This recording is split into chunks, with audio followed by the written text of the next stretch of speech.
My professional background prior to getting involved with this great franchise, I've done home improvement for many, many years, up to 30 years. I'm very excited to be able to focus on something, this product and this franchise, that focuses on a high level of bath remodeling, where I would go in and have a huge gambit of different things that I would do.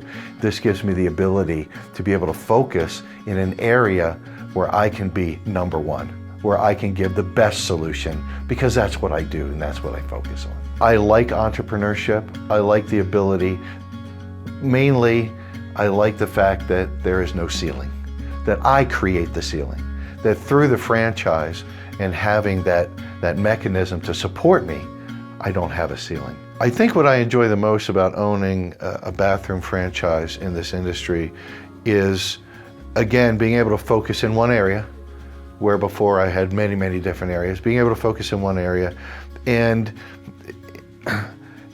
seeing the end result, seeing that 5-star bath at the end of the day, and having that customer come to me and say, "Thank you, Bill. This exceeded my expectations. This is even more beautiful and better than what I had hoped for."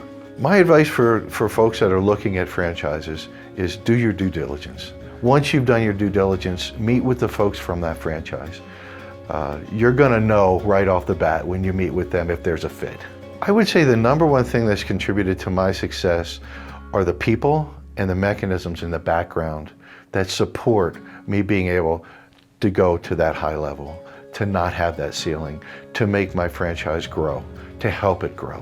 So I think that that's the number one thing. As a 5-star bath owner, I can't emphasize enough the team that's behind me so that I'll be successful.